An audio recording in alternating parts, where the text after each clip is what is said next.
Don't marry her." The innocent cry of a 4-year-old maid's daughter tore through the tense silence just as the Mafia boss was about to slip the wedding ring onto his bride's finger before hundreds of underworld leaders. The entire ceremony fell silent.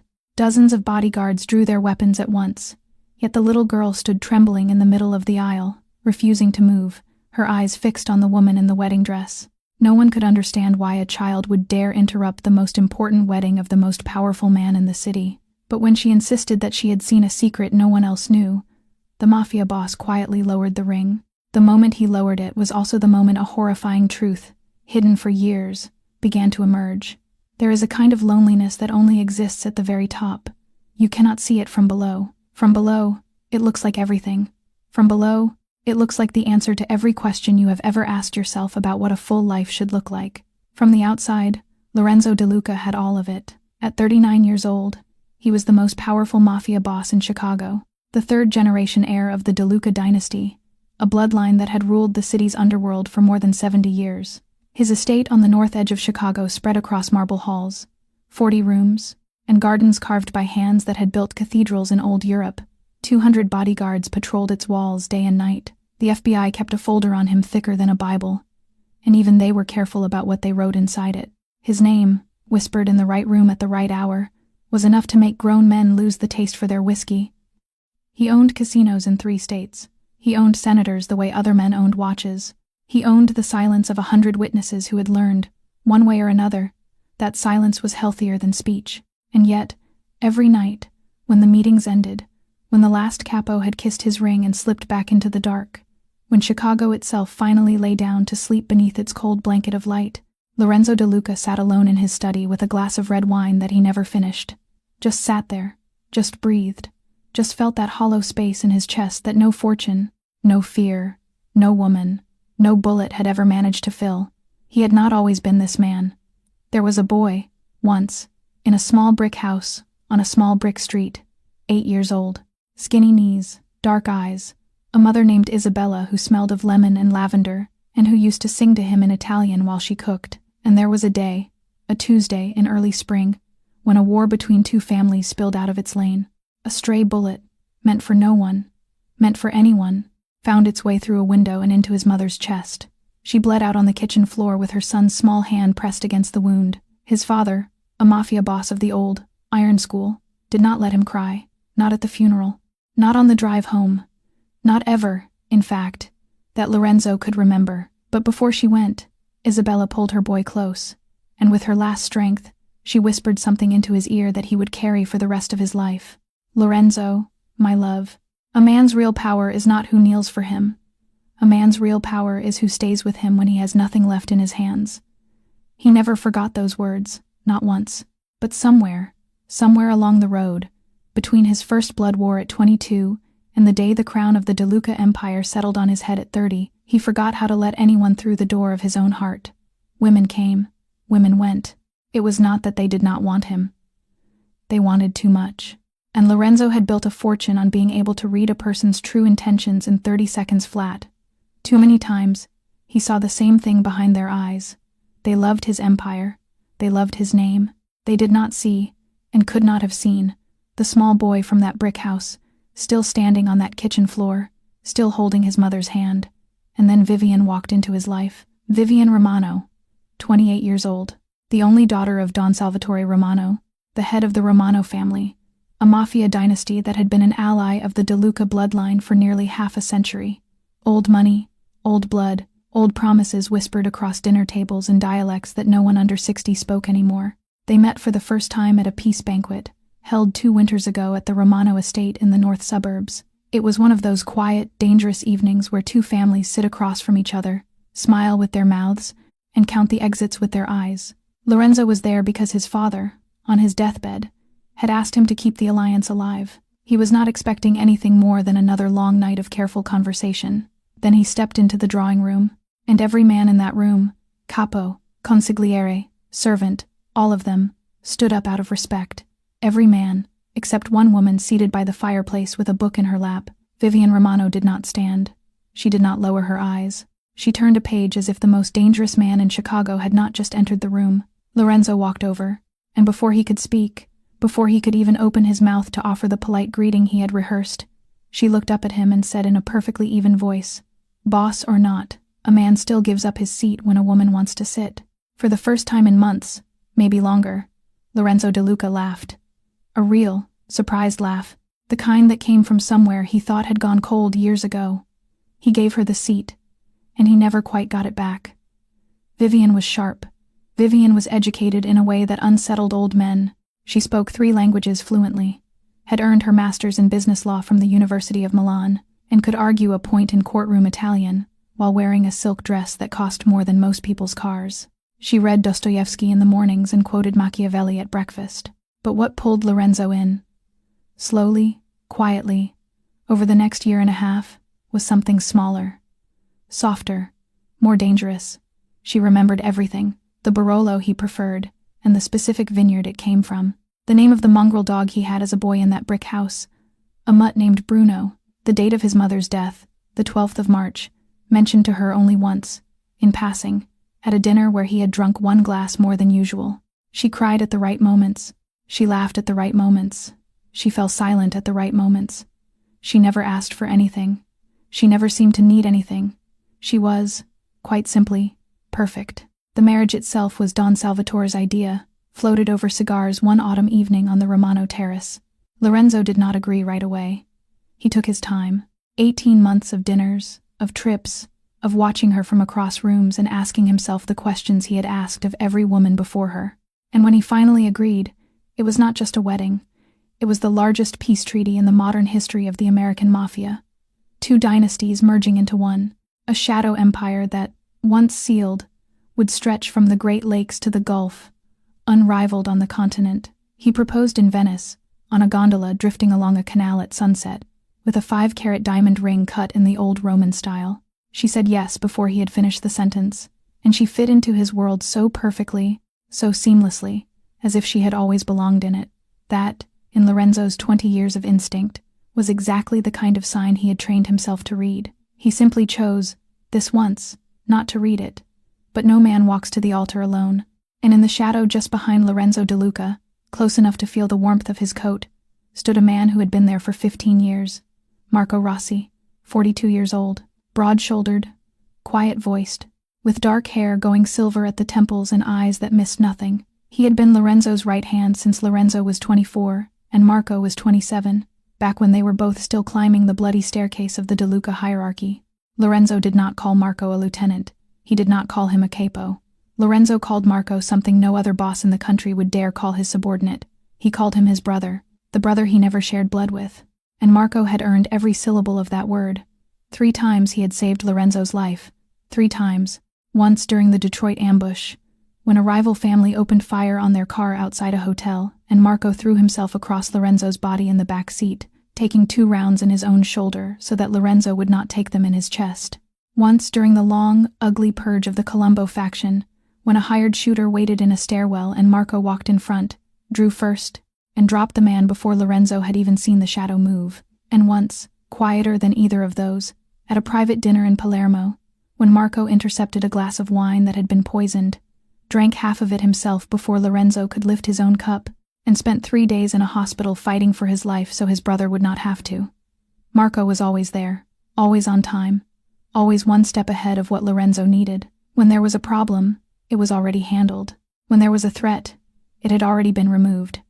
He moved through the De Luca empire the way a good ghost moves through an old house, silent, sure, invisible, until the moment he was needed. No wife, no children, no hobbies that anyone knew of, no woman on his arm at any gala, no mistress whispered about in any back room. His entire life, as far as anyone in the family could tell, orbited around one single son, serving the boss. When Lorenzo told him, quietly, over cigars, that he was going to marry Vivian, Marco had been the first to embrace him, the first to congratulate him, the first to say, with what sounded like a slight crack in his usually steady voice, "You deserve a home, brother. After everything you have carried, you deserve a home." Lorenzo had almost cried that night. Almost. There were other things, though. Small things. Things a wiser man might have written down and looked at again in the morning. Marco was present at every private meeting between Lorenzo and Vivian. Always. Standing by a door, or reading a file at a nearby table, or driving the car. Marco always knew both of their schedules, sometimes even before Lorenzo did. Marco was the one who drove Vivian home on the nights Lorenzo was too busy. Marco was the one who checked her security detail. Marco was the one who chose the flowers for her table. And once, only once, Lorenzo caught the way Marco's eyes rested on Vivian across a candlelit room. It was not a look that any man should give the future wife of his brother, but Lorenzo, who read strangers in 30 seconds, chose to read this look as respect. Deep, protective respect for the woman who would soon carry the DeLuca name. Because here is a truth that no boss ever wants to learn. The person you trust the most is always the person capable of betraying you the deepest, because only they know exactly where your wound already is. But while Marco Rossi walked in the light of the empire, close to the throne, close to the heir, there was another person inside the DeLuca estate, someone Lorenzo barely noticed, someone whose name he could go entire weeks without saying out loud, not because he did not respect her, but because she was the kind of person who had made a quiet art of not being noticed. Her name was Sofia Marino, 27 years old, a housekeeper. She had been working inside the DeLuca estate for 3 years, one of about a dozen women who kept that enormous marble house running from the inside out. She wore a simple black uniform, sensible shoes, her dark hair always pulled back in a low bun. She bowed her head when she passed one of the family. She kept the proper distance. She never spoke unless spoken to. She was a widow. Her husband, Antonio, had been a construction worker on a high-rise project in the south side of the city. On a hot day in July, 3 years back, a bolt on a scaffolding gave way. He fell from the 17th floor. He did not suffer, they told her. He did not have time to be afraid. Their daughter, Lily, had been 1 year old. Sophia had walked into the DeLuca estate 2 months after his funeral, clutching a folder of references and a photograph of that same little girl, asking for any work at all, anything they had. The house manager had almost turned her away. Something about the quiet steadiness in her eyes made him hire her instead. She was tireless. She dusted rooms no one would enter for weeks. She prepared breakfast trays at 5 in the morning. She ironed shirts, folded towels, polished silver, changed sheets. She never complained. She never asked for more hours or fewer. She never begged. She simply worked. And then she went home to her daughter. And then she came back and worked again. And then there was Lily, 4 years old now, small for her age. Wild, dark brown curls that no comb had ever fully tamed. Enormous black eyes that seemed to be considering the entire world at once. And in her arms, always, everywhere, a soft, slightly worn stuffed rabbit named Milo. Milo was the last gift Antonio had ever given her, pressed into her tiny hand the morning of the day he did not come home. Lily did not remember her father. She remembered the rabbit, because there was no one else to watch her after preschool. Sophia had, quietly, cautiously, begun bringing Lily to the estate in the afternoons. She would tuck her into a corner of the kitchen with a coloring book, a cup of apple juice, and Milo on her lap, and pray that no one would notice. But Lorenzo had noticed. He had never said a word against it. Not one. If anything, more than once. The most feared man in Chicago had crouched down beside that little girl in his own kitchen, folded his tall frame into a small space, and let her show him her drawings. And Lily always drew the same picture. A big house with many windows, a round yellow sun in the corner, and 3 stick figures standing side by side in front of the house, holding hands. Lorenzo had never asked her who the 3 stick figures were. Perhaps he should have. Have you ever, in your own life, brushed past a small detail, only to realize much later that it was the most important thing in the entire room? Because children see what adults have been carefully trained not to see. Children have not yet learned to look away. And within the next 10 days, that 4-year-old girl was going to see something so clear, so undeniable, so wrong, that she would do the one thing 500 of the most powerful people in Chicago would not dare do. She would tell the truth. That truth arrived on a Tuesday afternoon, 10 days before the wedding. Lorenzo had left the estate before sunrise. There was a summit that day, a long, closed-door meeting with the regional bosses at a private hotel on the far edge of Chicago. One of those meetings where a single wrong word could redraw the map of the underworld. He was not expected back until well after midnight. The estate, without him inside it, was strangely quiet. The kind of quiet that felt more like held breath than peace. Sophia had been given the east guest wing to clean that day. It was a part of the house she rarely entered. A long corridor of unused suites reserved for the highest-ranking guests. A wing that regular staff were normally forbidden from crossing into. The house manager had asked her personally, quietly, because she was the only one he trusted to do it thoroughly, and to keep her mouth shut about anything she might see. She brought Lily with her. There was nowhere else to leave the girl that afternoon. She settled her at the far end of the main hallway, on a small velvet bench beneath a painting of some long-dead DeLuca ancestor, with her coloring book, her cup of apple juice, and, of course, Milo. You stay right here, my love. Do not wander. Mama will be very fast today. Lily nodded seriously. She always nodded seriously. And, as children do, she wandered, not far, just down the long, thickly carpeted hallway, past 3 closed doors, toward the very last suite at the end of the wing, where a door had been left just slightly ajar. She could hear voices inside, grown-up voices. Lily did not think of it as eavesdropping. She had no such word. She simply drifted toward the sound the way small children drift toward any interesting thing in the world, without a plan, without a motive, only presence. Through the narrow gap in the door, she saw 2 grown-ups she knew. Miss Vivian, the pretty lady in the white dress at all the parties, the one who was going to marry Uncle Lorenzo very soon, and Uncle Marco, the tall, quiet man who always stood behind Uncle Lorenzo, the one who sometimes gave her lollipops when he thought her mother was not looking. They were holding each other, and Uncle Marco was kissing Miss Vivian on the mouth, not the way people at the estate kissed each other on the cheek to say hello, the other way, the long way, the way Lily had seen in movies right before her mother covered her eyes. She did not understand why the pretty lady who was going to marry Uncle Lorenzo was kissing Uncle Marco instead, but something in her small chest went cold. Something told her, before she had the words for it, that this was very, very wrong. Then she heard Uncle Marco whisper, "Just a little longer. Once the wedding is done, once the paperwork is signed, everything he built, everything, all of it, will be ours." And then Miss Vivian laughed. But it was not the careful, quiet laugh Lily had heard her use around Uncle Lorenzo. This was a different laugh. A softer one, a truer one, the kind of laugh a person only makes when they are safe, when they are home. Lily did not know what an empire was. She had never heard the word before. But she knew what it meant when the villains in her cartoons said, "We are going to take everything he has."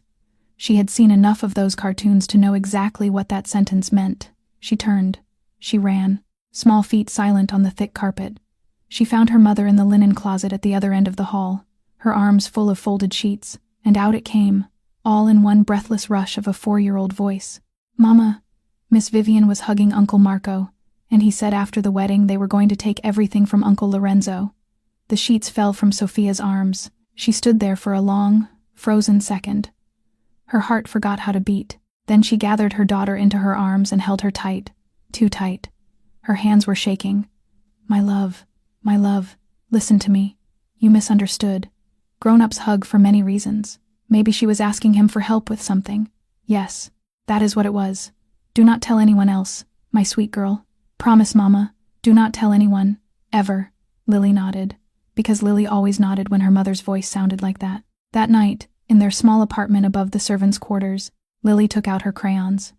She drew her favorite picture, the one she always drew, the big house, the round yellow sun, the 3 stick figures in front holding hands. But this time, before she was done, she reached for the red crayon, and she drew a large, wild scribble of red across the figure of the woman in the long white dress. Sophia, watching from the doorway, felt her heart squeeze into a fist. "My love, what is the red for?" Lily looked up at her mother with those enormous, dark eyes, and she answered with the terrible simplicity that only a 4-year-old can offer. "She does not belong here." The 10 days that followed were the longest of Sophia Marino's life. Every night, after Lily had fallen asleep with Milo tucked under her small chin, Sophia would sit at the kitchen table in their tiny apartment and stare at that drawing, the big house, the yellow sun, the 3 stick figures, and that violent, angry scribble of red covering the woman in the white dress. She knew, the way mothers know things, that her daughter had not made it up. 4-year-olds do not invent affairs. 4-year-olds do not invent whispered promises about taking everything a man has built. 4-year-olds do not know the shape of a betrayal, so they cannot draw one, unless they have seen it.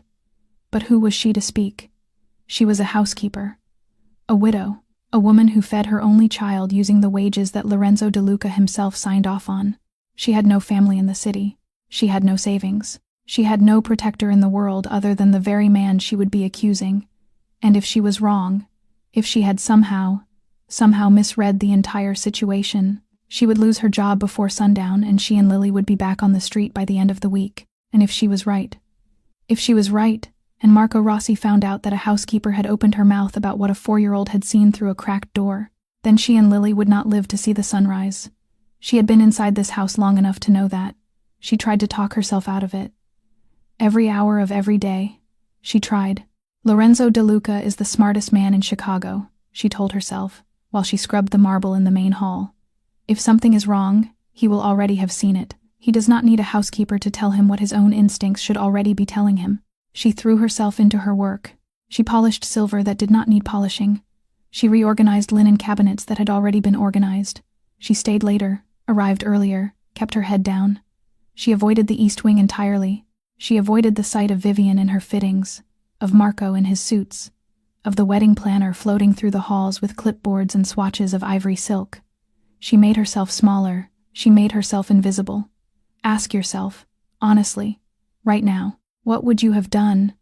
In her shoes, would you have walked into that study, uninvited, and told the most feared man in the city that his bride was betraying him with his own brother? Or would the fear of being wrong, the fear of stepping out of your place, the fear of what one wrong word might cost the small child sleeping in the room next to yours, would that fear have kept you silent too? But here's what Sophia did not know. In another wing of that same enormous house, in the study with the wine that never got finished, Lorenzo De Luca was starting to feel it as well. Vivian was answering his messages 20 minutes late instead of 2. Vivian had taken a weekend trip to visit her mother and had not sent a single photograph. Not one. Not even of the garden she always said she loved. Vivian's laugh, at dinner, was arriving half a second after the joke, as if it were a decision instead of a feeling. The instinct that had built a $4 billion empire was whispering to Lorenzo every single night now. It had never been wrong. Not once in 20 years. But this time, for the first time in his life, he chose not to listen. Because for the first time in his life, he wanted to believe. He wanted a home. He wanted a wife who came back at the end of the night. He wanted a child, someday soon, who would grow up in a house where the word gunpowder was never spoken. And here is the quiet, painful truth of it all. A man can build an empire on his instincts, but the moment he falls in love, he almost always chooses to stop listening to them. And so the morning of the wedding arrived. It arrived, as terrible mornings often do, disguised as a dream. The De Luca estate came alive under the first light of early summer. The sky was that impossible, painted blue that only happens a few days a year in Chicago, and the sunlight fell across the marble facade like something poured out of heaven. Overnight, an army of florists and staff had transformed the rose garden into an outdoor cathedral. 10,000 white roses climbed every arch. Ivory silk hung in soft curtains between the ancient oak trees that had stood on that land for 2 centuries. Candles floated in crystal bowls along every path. Their flames doubled in the still water, giving the whole garden a slow, breathing glow. It looked like something out of a fairy tale, and that, perhaps, was the whole problem. Fairy tales, in the end, are built on illusions. By 7 in the morning, the estate was already alive with movement. 500 of the most powerful guests in America had begun to arrive from every corner of the country. Mafia bosses from New York, from Miami, from Kansas City. Federal judges with their names carefully absent from any guest list. Corporate lawyers who ran laundrettes disguised as banks. Senators who had learned, long ago, whose ring to kiss and whose questions to never ask. In the East Wing bridal suite, Vivian Romano was seated in front of an enormous 3-panel mirror, surrounded by 4 bridesmaids and 2 bottles of champagne that had been uncorked since 9 in the morning. Her wedding dress was a masterpiece, custom made by a house in Milan.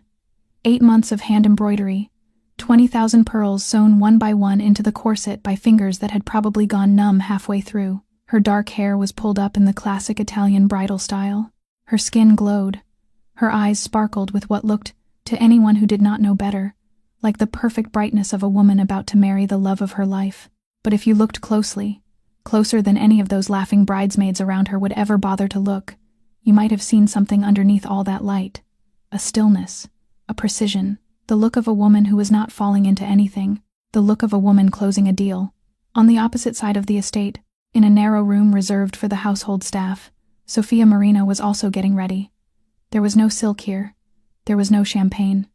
She fastened each button of her black uniform with slow, steady hands, the hands of a woman holding something very fragile inside her own chest and trying not to let it break in front of anyone. Lily sat on the edge of the narrow bed behind her, already dressed. She wore the tiny white apron that Sophia had ironed 3 times the night before, unable to sleep, unable to stop pressing out wrinkles that were no longer there. 2 dark curls had been tied into 2 small buns on either side of her head. Milo was pressed against her chest. "Mama," Lily said, in that unusually serious voice she sometimes used, the voice of a very old soul in a very small body. "Is Uncle Lorenzo going to be sad today?" Sophia's hand stopped on the button she was working. She looked at her daughter through the reflection in the small mirror on the wall. She opened her mouth. She closed it. She could not answer. In the groom's chamber, on the other side of the house entirely, Marco Rossi was straightening the black silk tie at Lorenzo's throat. He smoothed the lapels of the 3-piece suit with a familiar, brotherly hand. Then he squeezed Lorenzo's shoulder, warmly, the way a man squeezes the shoulder of someone he has known and loved his entire adult life. "This is the biggest day of your life, brother. Enjoy every second of it."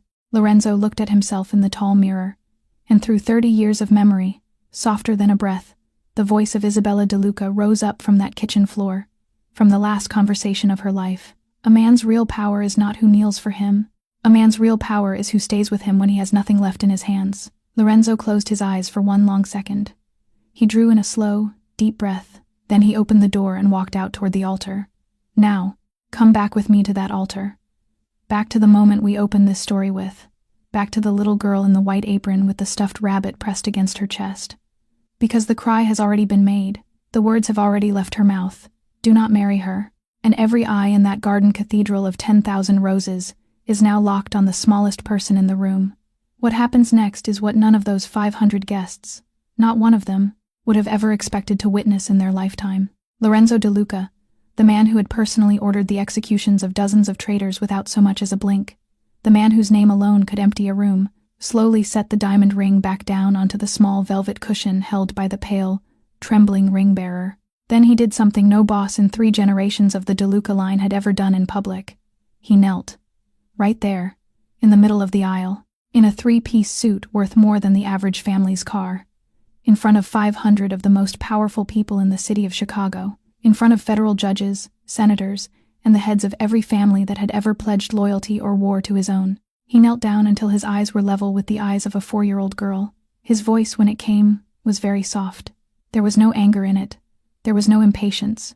There was only the calm, undivided seriousness of a man giving his full attention to the most important person in the room. "Why, sweetheart? Tell me.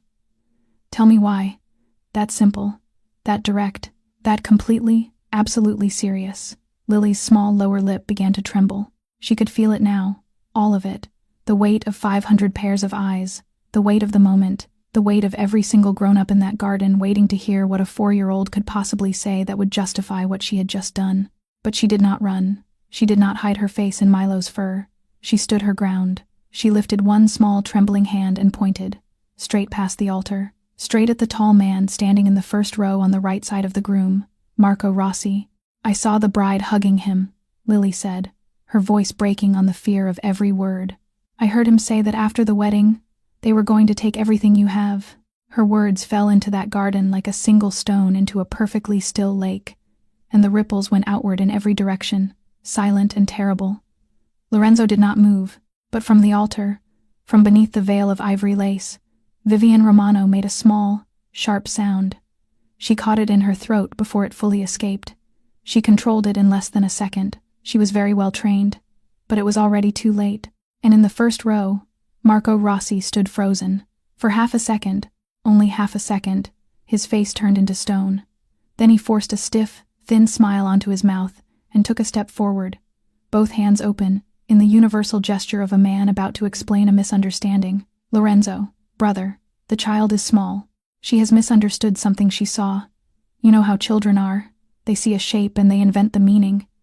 That half a second, though, that half a second was all Lorenzo needed. Can you imagine what it felt like to be standing in that garden right then?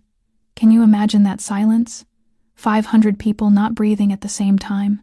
10,000 white roses barely moving in the breeze. Lorenzo rose slowly to his feet. He turned. He looked at Vivian. His eyes were not the eyes of a man in love anymore. They were not even the eyes of a man betrayed. They were the eyes he wore when he read a ledger and found numbers that did not balance. Cold, precise, surgical. For 15 years, Marco Rossi had stood beside those eyes, watched those eyes decide who lived and who did not, and had always been on the same side of them. Until this moment. Until, for the very first time, those eyes turned and fixed themselves squarely on him. "Marco Rossi," Lorenzo said. He did not raise his voice. He did not need to. All 500 guests in that cathedral of roses heard every single syllable as clearly as if he had whispered them into each of their ears. It was not a question. It was a death sentence. Lorenzo's voice, when it came again, had not changed at all. Not louder, not softer, the same steady, measured tone he had always used when he was giving an order that would not be given twice. "Take them both. Down to the basement. Separate cells. Neither of them speaks to the other. Not one word. 4 of the most elite bodyguards on the estate, handpicked years ago, tested 100 times, moved out of the crowd like water through a broken dam. 2 of them closed on Marco. 2 of them closed on Vivian. Marco tried, of course. He had spent his entire adult life not losing his composure, and even now, with 2 of his own former colleagues gripping his elbows, he tried to save the moment. "Brother, this is a misunderstanding. The child is too young. She does not understand what she saw. Lorenzo, look at me, brother, please."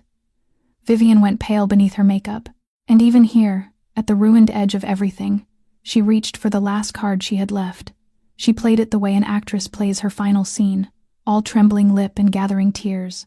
"Lorenzo, my love, you truly do not believe me? You would take the word of a child over the word of the woman you were about to marry?" Lorenzo did not answer either of them. He did not even look at them. He simply turned, once, slowly, and faced the 500 guests still frozen in their seats among the 10,000 white roses. His voice, when it reached them, was low and calm and utterly composed. "I apologize, my friends. There will be no wedding today. Please stay for the reception dinner that has been prepared. Everything is on my account. Thank you for coming." That was all. That was the entire announcement. Then he stepped down off the altar. He did not look at Vivian as she was led, sobbing without tears, back down the aisle by the 2 bodyguards. He did not look at Marco, still calling his name, still trying to bargain, still trying to be the brother he had never actually been. Instead, Lorenzo walked toward the side entrance of the garden, toward a small figure standing frozen at the edge of the crowd, half hidden behind a hedge of roses. Sophia had not moved. She could not. Her feet had rooted themselves to the ground the moment Lily had run past her. She was still holding her daughter against her chest, and silent tears were running down her cheeks in 2 slow, unhurried lines. Lorenzo stopped in front of her. He looked at her for a long moment. It was not the look of a boss looking at a maid. It was the look of one adult finally, truly seeing another. "You knew, didn't you?" The question was not an accusation. There was no anger in it, no blame.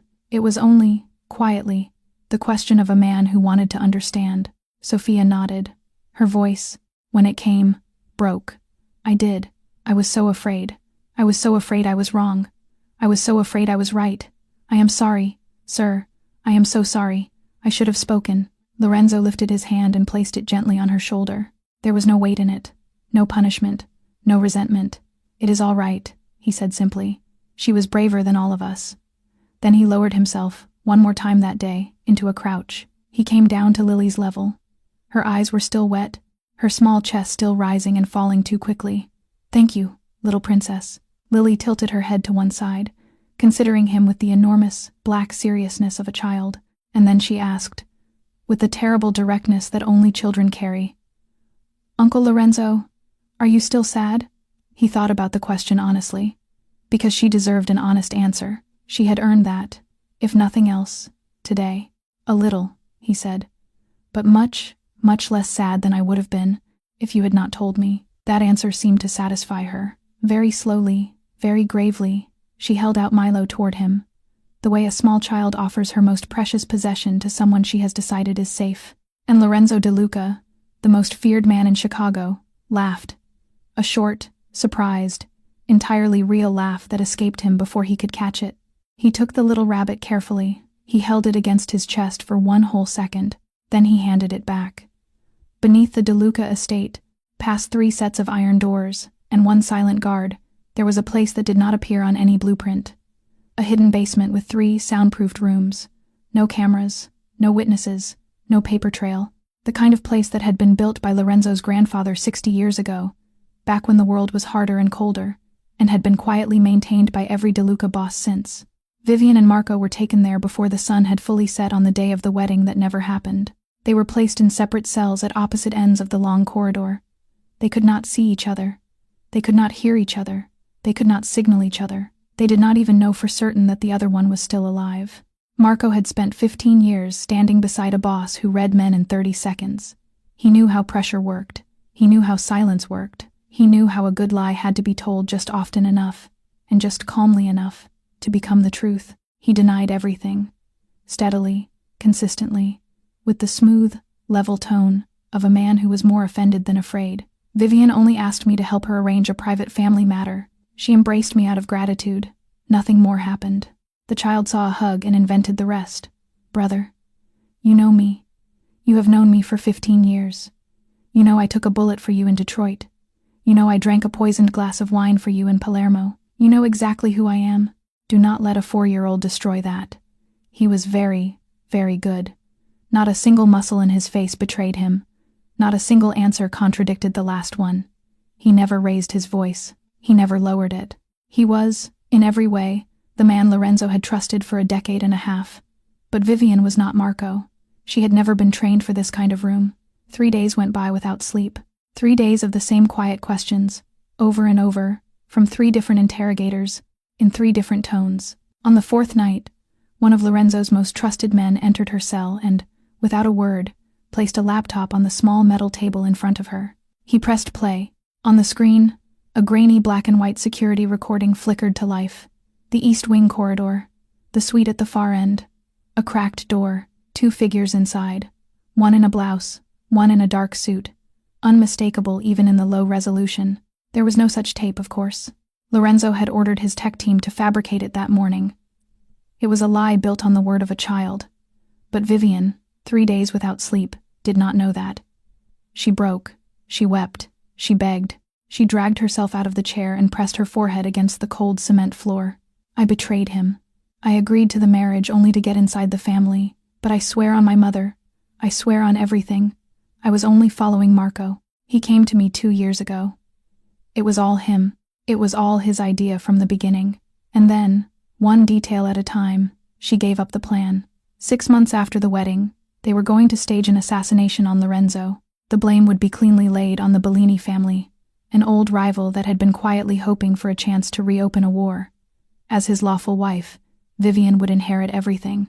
The assets, the company shares, the shadow network, the loyalty of every soldier still bound by oath to the DeLuca name. 6 months after the funeral, she would begin to be seen, publicly, gently, in the company of Lorenzo's most loyal friend, the man who had walked her through her grief, Marco Rossi. A year later, there would be a second, smaller wedding. And with that wedding, the entire empire would pass into Marco's hands without a single question ever being asked. Because Marco was, after all, the most loyal man in the family. Everyone knew that. On the other side of the one-way glass, Lorenzo watched his fiancée confess to plotting his own murder. He did not move. He did not blink. He simply stood there with his hands folded behind his back and listened. But somewhere in the center of his chest, in that hollow place where no wine had ever reached, something quietly, finally, finished dying. Vivian was not done. She was, in fact, only beginning. There was more. There were names inside the estate itself. Men who had already sworn loyalty to Marco years ago. Men Lorenzo saw every single day and had never suspected. She lifted her tear-streaked face to the mirror on the wall, as if she could feel him standing behind it.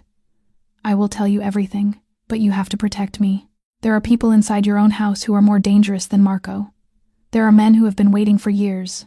I can give you the first name right now. His name is... She never finished the sentence, because that same night, everything changed. 3:47 in the morning. The entire power grid of the DeLuca estate went out all at once. Not a flicker, not a warning. Just darkness, sudden and total. The backup generators, which had been designed to kick on within 4 seconds of any outage, did not respond. Someone had cut the fuel lines hours in advance. Someone had known exactly what they were doing, exactly where every wire ran, exactly which fuse controlled which floor. Every security camera in the house went blind at the same instant. Every alarm went silent. Every biometric lock on every reinforced door defaulted to its manual override, which meant that anyone holding a legitimate staff keycard, anyone at all, could open any door in the mansion. That was when the mutiny began. A group of 12 bodyguards, 12 men that Lorenzo De Luca had personally trusted for years, 12 men who had stood beside him in 3 separate blood purges and had drunk from his cup afterward, turned on him in a matter of minutes. They used their own valid staff cards. They walked calmly through the corridors as if nothing were unusual. They went straight down to the hidden basement, straight to Marco's cell. They unlocked it. Marco stepped out into the corridor. He rolled his shoulders. He took the pistol. One of them handed him. He did not thank them. He did not need to. They had been his men, not Lorenzo's, for a long time now. But before he walked to the emergency exit at the back, he stopped. One more time, at the door of Vivian's cell. Inside, in the darkness, Vivian heard the sound of a key in her lock and her heart leapt. She scrambled up off the metal cot she had been curled on. Her hair was tangled, her white blouse still stained faintly with 3 days of tears. "Marco," she whispered through the door, half laughing, half sobbing, all relief. "I knew you would come. I knew you would not leave me here. I knew." He opened the door. He looked at her for exactly 1 full second. Then he turned his head slightly toward the guard standing at his shoulder and spoke in the same quiet, dispassionate voice he had once used to plan her wedding centerpieces. "Do not let her live. She knows too much." A single gunshot, muffled, but perfectly clear in the soundproofed hallway. Vivian dropped to her knees, then to the floor. Marco did not look at her a second time. He walked away without turning back, the way he had walked away from 100 other bodies over the years. By the time Lorenzo and the small group of guards he still trusted broke through the reinforced door of the emergency stairwell, Marco was already gone. Gone through the back exit, gone into the night, escorted, protected, driven away by the same 12 men who had once vowed to die for the De Luca name.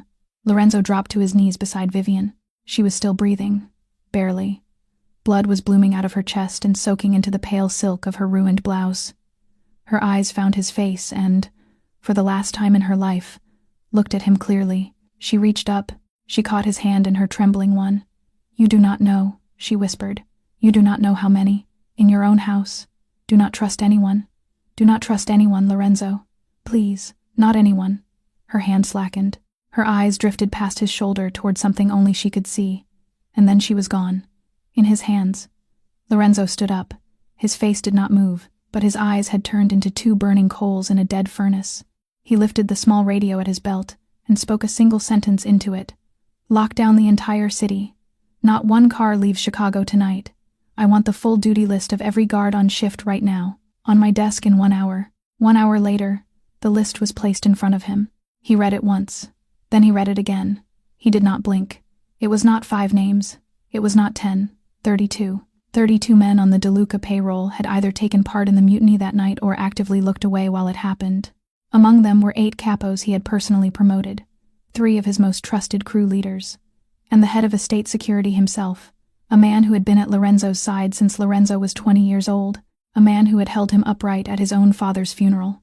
Marco Rossi's shadow network had not been growing for a few months. It had not been growing for a year. It had been growing inside the De Luca family for at least a decade, maybe longer. Lorenzo walked, alone, back up the marble staircase to his study. He sat down in the same leather chair he sat in every night. He poured himself a glass of red wine. He did not drink it. He simply sat there in the dark and stared at nothing. And in the silence of that room, he understood something he had never understood before. He had just been betrayed more deeply than any boss in the history of the De Luca line. The 3 months that followed pushed Chicago closer to open underworld war than the city had come in 20 years. Marco Rossi, hidden somewhere no one could find, did not stay quiet for long. He began a slow, methodical dismantling of everything Lorenzo had built. 3 De Luca warehouses on the south side were burned to the foundation in a single week. 4 cargo trucks were hijacked on the interstates leading out of the city. 7 of Lorenzo's most loyal soldiers were assassinated in a span of only 3 weeks. One of them shot in front of his own children on a Saturday morning. The pattern was clear to anyone who had ever studied Marco. He was not trying to strike the killing blow yet. He was thinning Lorenzo out, weakening him financially, draining him of manpower, cutting away his network, 1 artery at a time, until the moment came when Marco could finally step out of the shadows and finish the war with 1 clean cut. Lorenzo became colder than anyone in the family could remember him being. He slept in short, jagged fragments. He ate almost nothing. He sat in his study every night with a glass of red wine that was refilled by the housekeeper each morning without ever having been touched. But something else, quieter, was also changing inside him. He began to spend more time with Sophia and Lily. He never explained it. He never named it. He simply arrived. He installed a separate, private security system around the small apartment where the two of them lived at the rear of the estate. He assigned 6 of his most trusted men to Sophia personally. 6 men whose backgrounds he had reviewed himself, whose families he had met, whose loyalties he had triple-checked with people who owed him blood favors. Wherever Sophia went, they went. Whenever Lily was picked up from preschool, one of those 6 was there before her mother. Sophia understood, without being told.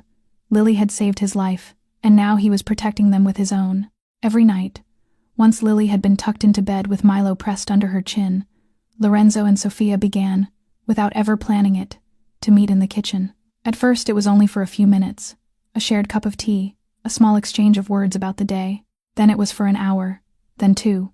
He told her, one night, about Isabella, about his mother.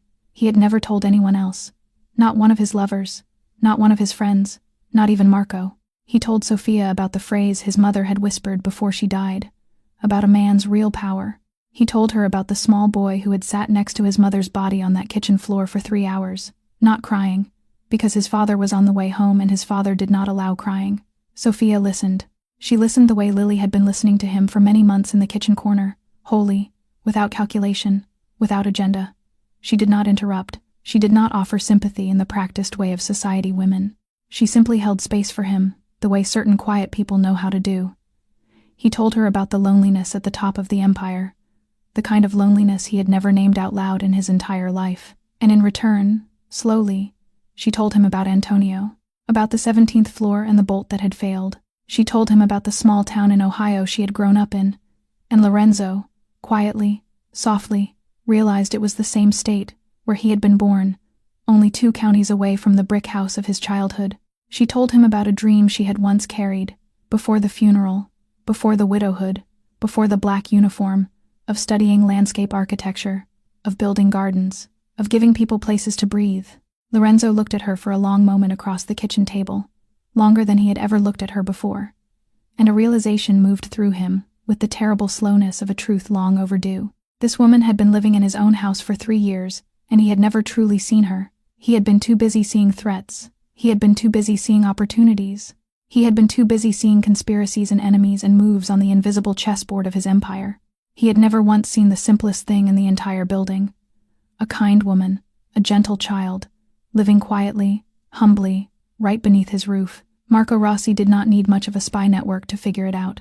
What was left of his men inside the De Luca estate, cleaners, drivers, one groundskeeper who had been feeding him information for 6 years, was more than enough. The reports began to reach him within weeks. The boss was spending unusual amounts of time with the housekeeper and her daughter. He was eating dinner with them multiple nights each week. He had installed a private security system around their apartment. He had assigned 6 of his best men, hand-picked, to shadow the mother wherever she went. He had reviewed the girl's preschool pickup schedule personally. Marco, sitting in the dark of whatever safe house he had crawled into that month, smiled to himself. 15 years he had walked beside Lorenzo De Luca, watching, studying, learning the exact geography of his brother's heart. And in 15 years, he had never once found a single opening. Lorenzo did not fear death. Lorenzo did not fear pain. Lorenzo did not fear loss. Because Lorenzo had never allowed himself to love anything enough for its loss to break him. Until now. Until a 4-year-old girl in a white apron. The man was not afraid of dying, but he was, at last, afraid of losing her. Marco's plan was simple. It did not require an army. It did not require another mutiny. It required only that little girl, because if he had the girl, he could summon Lorenzo to any corner of the earth. He could walk him, on his own 2 feet, straight into a trap, and Lorenzo would come, willingly, without protest, without hesitation. Marco knew this now with a certainty that felt almost like affection. It happened on the first Thursday of September, a soft, gold afternoon of early autumn light. Sophia had just picked Lily up from preschool at 3 in the afternoon, the way she did every day now. The convoy consisted of 3 vehicles, 2 escort SUVs, one in front and one behind, and an armored middle vehicle in which mother and daughter were traveling. It moved smoothly down West Fulton Boulevard, turned onto Wells Street, and slowed for the intersection. That was where they were waiting. A commercial garbage truck exploded out of a side alley at high speed and slammed head-on into the lead escort SUV. At the exact same second, a second truck came around the corner from behind and pinned the rear escort against a row of parked cars. The convoy was caged in less than 3 seconds. Gunfire erupted from 4 directions at once. Rooftops, doorways, 2 upper-story windows. The bullet-resistant glass of the armored middle vehicle held through the first several volleys, then the second. Then, at last, one of the side windows spiderwebbed and shattered inward. Inside, Sophia was screaming. She yanked Lily down to the floor of the vehicle and threw herself on top of her. She slammed her palm against the emergency panic button built into the door frame. "We are under attack. Wells and Fulton. They are trying to take Lily. Do you hear me? They are trying to take my daughter." The rear door of the SUV was blown off its hinges. 3 masked men swarmed in. Sophia, wild with the strength that only mothers can find, used her own body as a shield around her daughter and drove her heel with all her force into the knee of the first man. Hearing something crack, the second man swung the butt of his rifle across her temple. Sophia dropped. The world tilted sideways. A dark ringing swallowed everything. She was half awake, half not, half in the vehicle, half already somewhere else. But she could still hear it. She could still hear Lily screaming for her as they dragged her small body out through the shattered door and into the waiting van. 90 seconds. The entire attack from beginning to end took 90 seconds. 4 of the 6 loyal guards were dead in the street. The kidnapper's van was gone in the direction of the Port District before anyone within a mile even understood what had happened.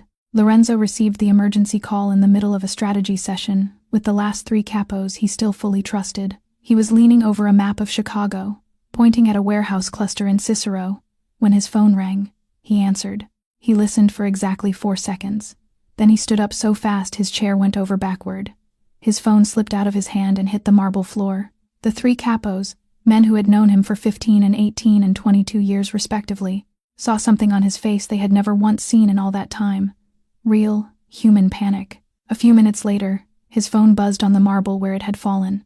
A message from an unknown number. A video attached. He knelt to pick it up with hands that would not stop shaking. He pressed play. Marco Rossi was standing in front of the camera.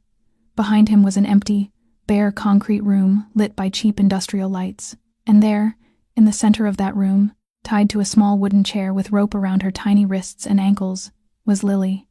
She had cried herself to exhaustion. Her small head had slumped forward. Her curls fell over her face. On the floor at her feet, dusty and forgotten, lay Milo. Marco spoke. His voice was cold, but there was the faintest edge of amusement in it. The amusement of a man who had waited 20 years for one specific moment. "If you want to save the little girl, come to Pier 7 before midnight. Alone. Completely alone. If I see one of your men, just one, she will be dead before you have finished walking through the warehouse door." The video ended. Lorenzo stared at the frozen last frame, at Lily's small, exhausted face. He lifted his eyes to the 3 capos still standing across the map from him. And for the first time in his adult life, when he spoke, his voice shook. "Get ready, all of you. We are going." Sophia woke up in a private hospital room on the top floor of the DeLuca Family Clinic, a small facility hidden behind an unmarked medical office building on the north side of the city. 6 stitches ran across her right temple. Her left arm was in a heavy cast from a fractured wrist. The right side of her face was already turning deep purple. She did not know how much time had passed. She only knew, from the way her chest felt, that Lily was not in the room. Then the door opened. Lorenzo stepped in. Black suit. A pistol clearly outlined beneath his jacket. His face carved out of stone. She understood everything before he could say a word. "Where is she?" Sophia rasped. Her voice tore out of her throat like an animal's. "Lorenzo, where is my daughter? You have to save her. You have to save her." She tried to force herself up off the pillow. He crossed the room in 3 long strides and caught her shoulders, holding her back down as gently as he could. "I know where she is being taken. I know it is a trap, but I am going. I have 40 of my best guns already positioning around the area. Sophia, listen to me. I am going." She gripped the front of his shirt with her one good hand. Her voice broke into shards. "Listen to me first. There is something you have to know before you leave. Please." Between ragged breaths, she told him. From the very night he had placed those 6 guards around her apartment, from that very first night when she had understood what kind of danger her daughter was now inside of, She had begun to prepare. In secret, she had bought a small tracking device online, one of the newer ones, the size of a fingernail. She had sewn it into the inner lining of Lily's little pink backpack. Then, because she did not trust that a backpack could not be thrown away, she had bought a second device. She had opened the small stitching on Milo's belly, tucked it inside the stuffing, and sewn the rabbit back up so cleanly that even Lily had never noticed.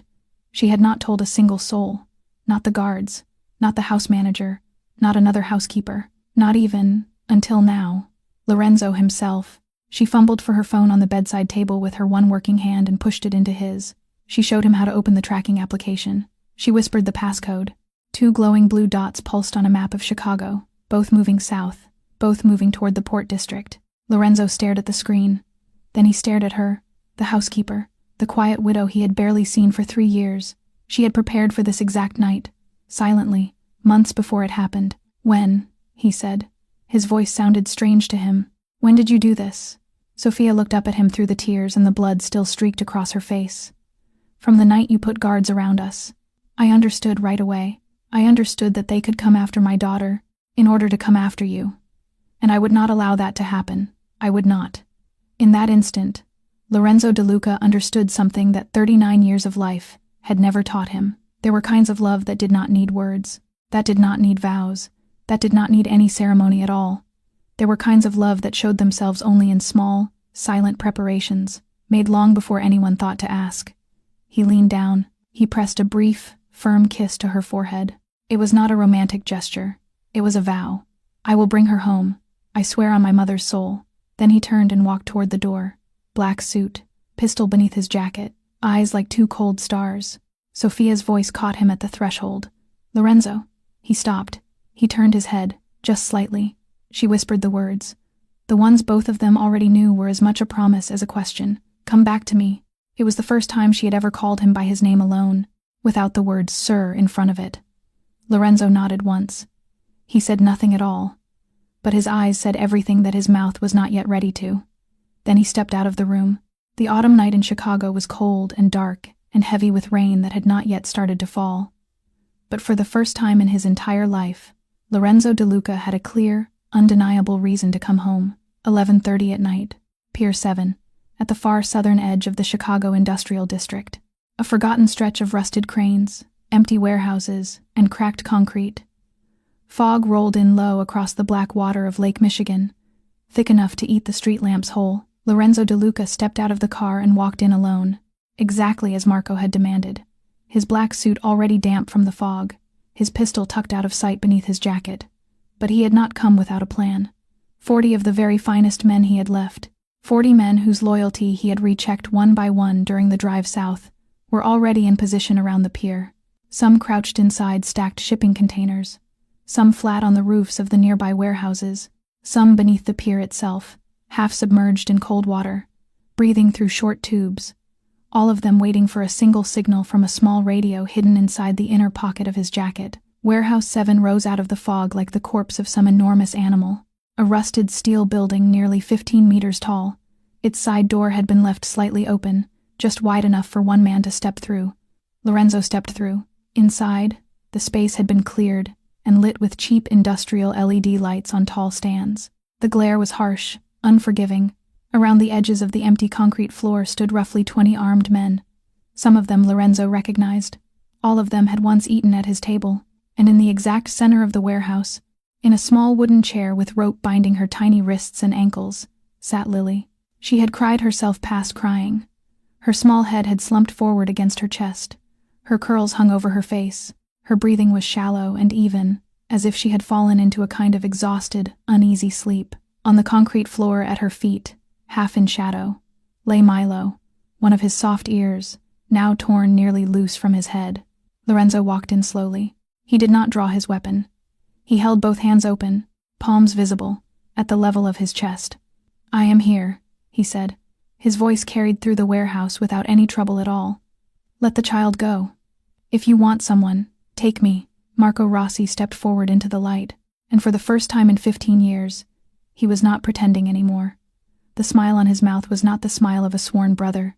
It was not the smile of a man who had ever loved anyone. It was something older, something colder. something Lorenzo had never once been allowed to see in all their long years together. "Do you know what your problem is, brother?"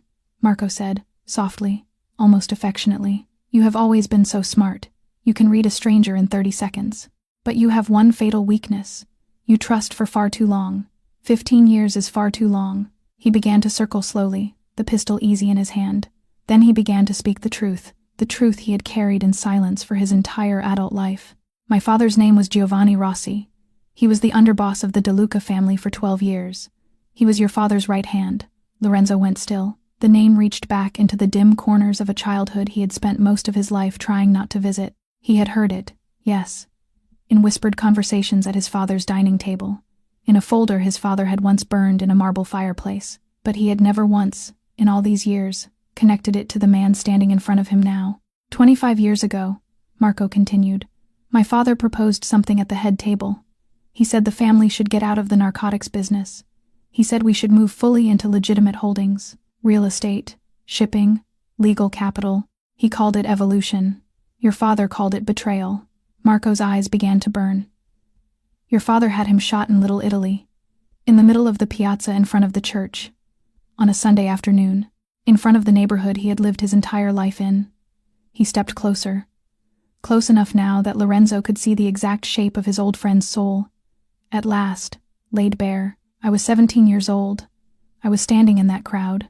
I watched my father take 6 bullets to the head, and I swore, on the pool of his blood on those cobblestones, that I would take back from your family every single thing your family had ever taken from mine.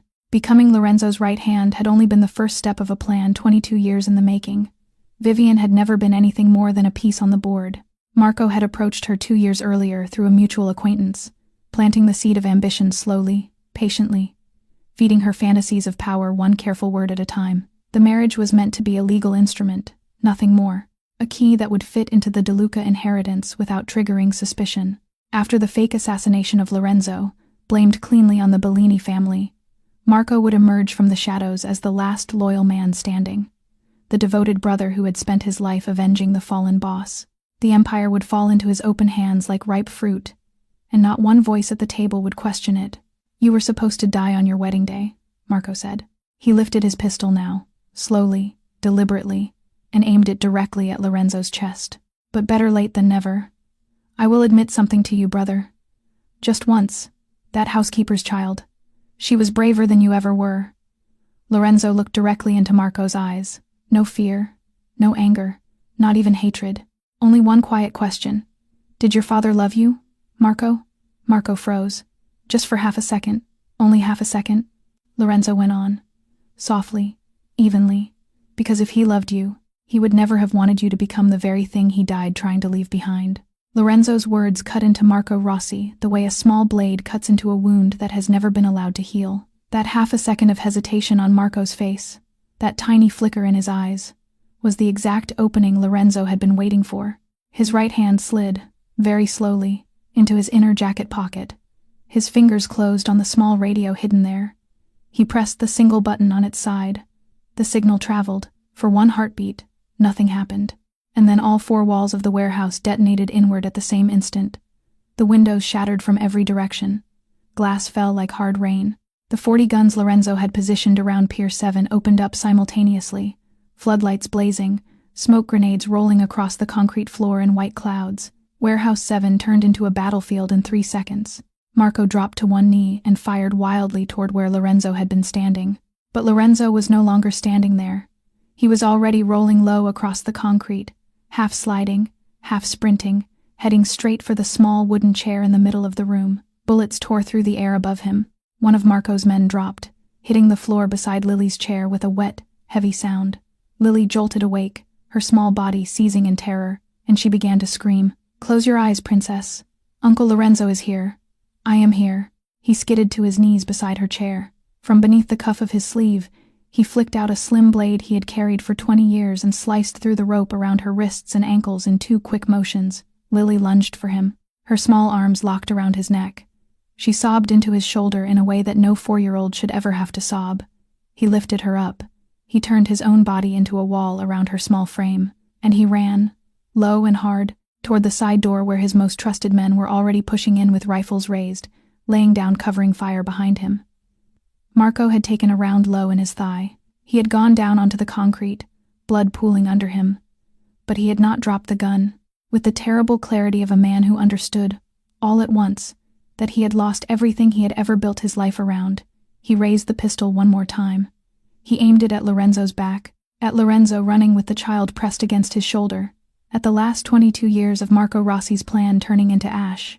His finger tightened on the trigger, and in that same instant, a figure burst through the side door from outside. Sophia. She had checked herself out of the hospital against every doctor's advice. She had used the tracker on her phone to follow the 2 blue dots straight down through the city. She had bribed a taxi driver with the last cash in her purse to bring her to Pier 7. She had crept through the outer cordon in nothing but her thin white hospital gown and her cast, ducking beneath the beams of her own bodyguard's flashlights. She saw Lorenzo. She saw Lily in his arms. She saw Marco on the floor, pistol raised. She did not think. She threw herself between them, arms wide. The bullet cut through the air. It struck her in the shoulder. Blood sprayed. She staggered backward. She fell into Lorenzo's chest. The white hospital gown began to bloom red in a fast, spreading circle. Lorenzo De Luca, the man who had stood before hundreds of dead bodies without so much as a twitch of expression, felt his entire body shudder from the base of his spine up to the crown of his skull. He let out a sound, a single, raw sound, torn from somewhere he had not known was still alive inside him, a cry like a wounded animal, a cry that in 39 years of life he had never once let out of his own throat. He set Lily down carefully behind him, one hand still steady on her small shoulder. Then he pulled Sophia into his arms and lowered her gently to the ground. Her warm blood ran across his hands, through his fingers. "No! Sophia, look at me. Look at me. Do you hear me? Look at me." She smiled. Faintly, the corners of her mouth trembled with the effort. "I told you," she whispered. "I told you I would come back." Behind him, his loyal men had closed on Marco. He was still trying to raise the gun for one more shot, when a bullet from one of the De Luca guards punched cleanly through his shooting shoulder. The pistol clattered away across the concrete. Marco collapsed onto his side. Alive. Captured. Finished. The next 5 minutes were the last 5 minutes of the war. 18 of the traitors were killed where they stood. The remaining 2 dropped their weapons and raised their hands. Marco, groaning through his teeth, was handcuffed and dragged across the floor by 2 of Lorenzo's men, who had known him for a decade and did not look him in the eye once. Lorenzo no longer cared about any of it. He gathered Sophia into his arms. He motioned to Lily with his eyes. And he ran, cradling the wounded woman he had never in his life meant to love, carrying her out through the shattered side door into the cold Chicago night, where the ambulance he had ordered on standby was already waiting with its rear doors open. Inside the ambulance, on the drive to the hospital, he held her hand between both of his. He did not release it. Not for a single second. Lily sat, pressed against his side. Milo clutched to her small chest, one of the rabbit's ears now hanging by only a few threads. She looked up at him with those enormous, wet, black eyes.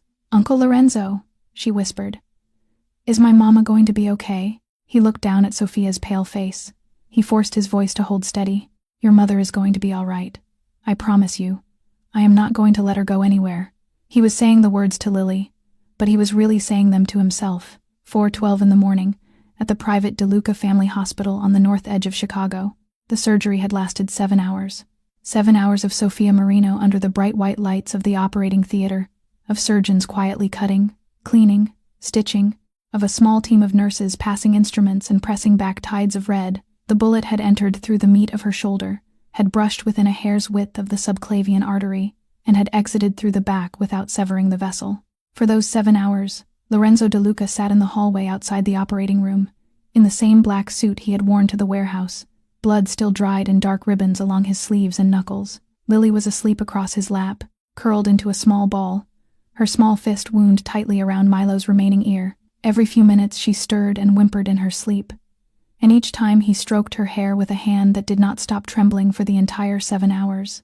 When the head surgeon finally stepped out through the double doors, his mask pulled down around his neck, his eyes lined with exhaustion, there was a faint, tired smile on his mouth. "She is going to live." The bullet passed through soft tissue.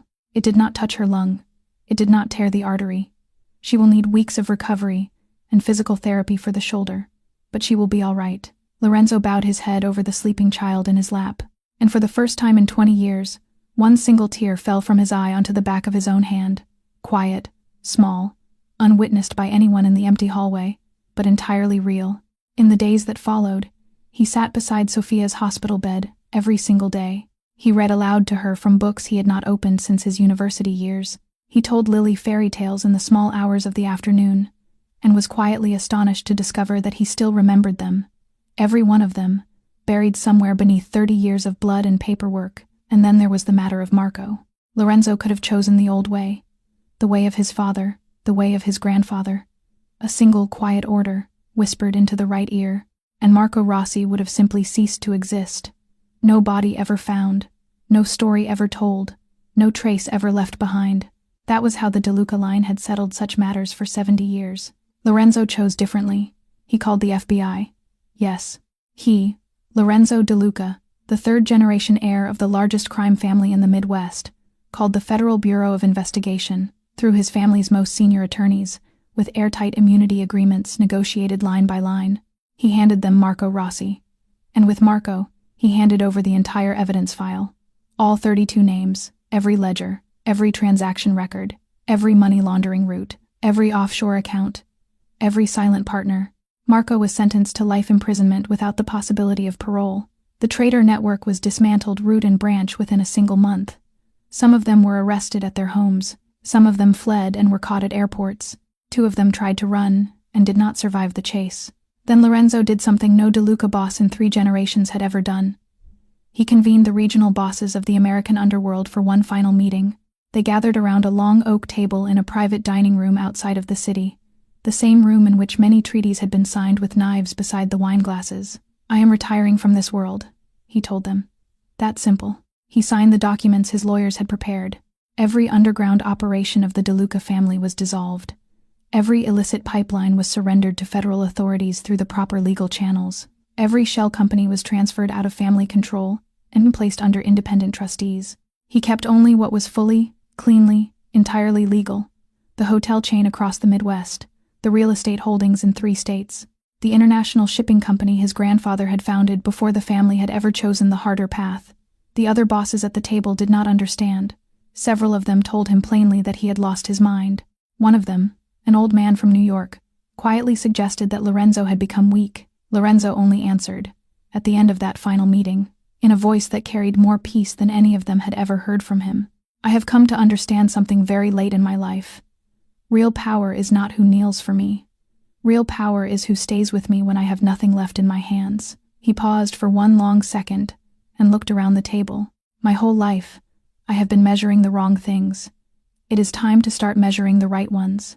The words his mother had whispered to him 30 years ago, on a kitchen floor in a small brick house in Ohio, had finally, at last, become the truth of his life.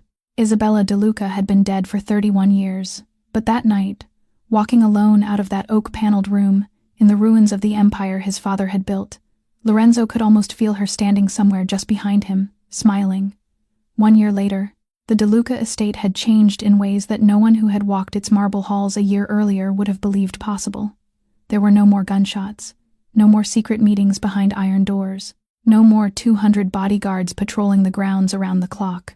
In their place, there was the laughter of a child ringing through the rose garden every afternoon, the very same garden that had once been prepared for a wedding that never happened. Lily was 5 years old now. Her curls had grown longer, wilder. She still carried Milo everywhere.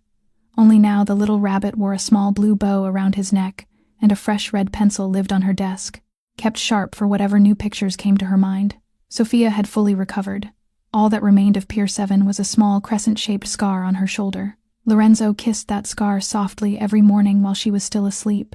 She no longer wore the black uniform. She was back at university, studying landscape architecture, chasing the dream she had put away more than a decade earlier. Lorenzo had paid every cent of it, quietly, without ever telling her. On a warm afternoon in early June, he took the 2 of them out to the garden, golden light, birds singing, wildflowers moving softly in the breeze. Lily ran ahead to feed the ducks, her favorite thing in the entire world. Then Lorenzo turned to Sophia, and he lowered himself onto one knee. No cathedral, no 500 guests, no camera flashes, no 5-carat diamond, only the afternoon sun, the small quacking of ducks, and a modest ring of white gold in his palm. His mother Isabella's ring, locked away in a family safe for 31 years. Sophia, I am not a boss anymore. I do not have an empire.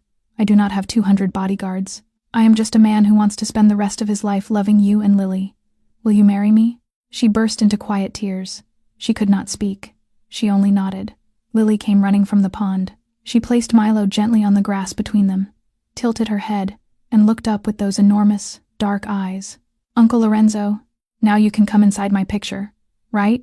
He laughed, the most real, honest laugh that had come out of him since he was 8 years old. That night, after Lily fell asleep, Sophia handed him a folded paper she had kept for 4 years.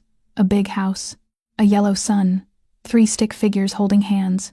Who are these 3 people? He asked softly. Sophia smiled through her tears. One is her mama, one is her. The other one is the man with the sad eyes in the big house. That little girl had drawn this family into existence long before it existed. My beautiful souls, here is what I want you to carry with you tonight. The greatest truth of your life may not come from the smartest person in the room. It may come from the one the room barely notices. And the love that saves you rarely arrives with trumpets. Sometimes it has been quietly living in your own house all along. Ask yourself, honestly, whose small voice have you been choosing not to hear? Whose kindness have you been walking past every day? If this story touched you, please leave a heart in the comments and tell me which moment moved you the most. Hit subscribe, give this video a like, and share it with someone who needs it today. Thank you for watching, for feeling, for staying to the very end. I wish you good health, a peaceful heart, and days that grow kinder as they go. Take care of each other. Goodbye for now. I will see you soon in the next story.